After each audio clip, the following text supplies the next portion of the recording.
Chaque jour, nous faisons un choix, celui de porter des vêtements issus du pétrole ou des fibres issues du vivant. Notre peau est un organe vivant, le plus grand du corps. Elle respire, régule, échange et ressent.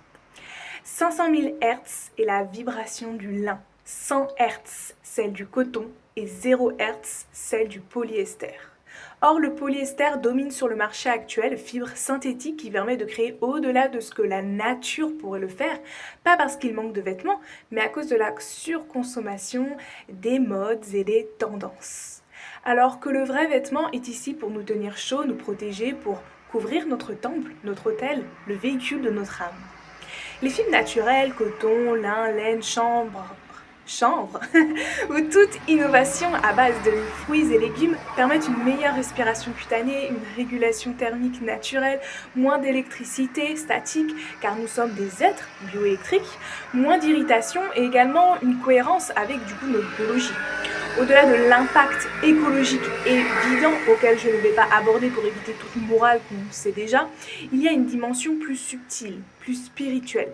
Le vêtement est l'élément dans la matière sur Terre que nous portons entre 16 et 23 heures par jour selon les habitudes de chacun. Et certaines recherches en Inde confirment que les fibres naturelles sont svakiques, c'est-à-dire pures, élevées, neutres, apportant clarté, présence et ouverture. Il est même rajouté que les matières blanches, jaunes et bleues, uniformes et unicolores, sont encore plus pures et respectent le microcosme et macrocosme, notre environnement interne et externe.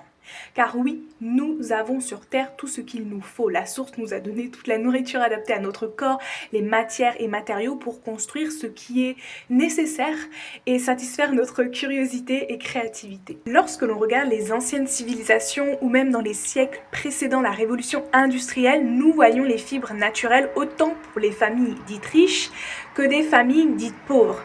Le corps est un organisme vivant et absorbe autant les fibres invisibles du vêtement, lavage, transpiration en fin de contact avec l'eau, qu'une crème, l'huile ou un soin. Enfin, dernier point que je souhaite aborder aujourd'hui parmi tant d'autres possibles, c'est le karma inconscient qu'engendre l'utilisation de textiles synthétiques, un textile créé à partir de pétrole, de beaucoup d'eau, les transports, des salariés sous-payés, de la surconsommation, des villes en Afrique et Asie envahies par ce gâchis, des feux et procédés augmentant le réchauffement climatique, et les êtres vivants, les animaux, qui en pâtissent et voient leur territoire disparaître par l'égoïsme et l'inconscience de l'être humain, aveuglé par une industrie d'ego qui cherche l'argent en prônant l'ego et le fait d'être bien habillé. La vraie richesse n'est pas de beaux vêtements. La vraie richesse est spirituelle et le bien-être, l'équilibre, l'harmonie de notre corps, esprit et de notre âme. Et les fibres naturelles le respectent. Les couleurs neutres et designs uniformes restent appréciés sur le long terme, utilisables dans le temps et recyclables au sein de notre famille même ou de proches. Alors la question devient simple. Si notre corps est vivant, une enveloppe sacrée, pourquoi l'envelopper de matière issue du pétrole quand nous pouvons choisir une matière issue du vivant? Étouffer ou relever? Enfin, choisir naturel, ce n'est pas une mode écolo, c'est une cohérence, un alignement. Et la cohérence est un acte de conscience qui contribue à notre évolution spirituelle, favorise le bien-être et une bonne santé. Honorer son corps, honorer la terre, c'est honorer la source, la nature et le bien.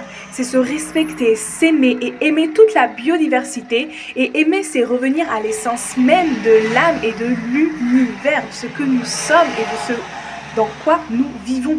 Voilà pour ce partage du jour, essentiel et évident en tant qu'ancienne styliste et ARA manager dans le luxe éthique, car lorsque l'on travaille dans le milieu, on comprend qu'il ne faut pas rajouter des collections, rajouter des marques, mais juste informer, changer et élever les consciences autour de ce sujet.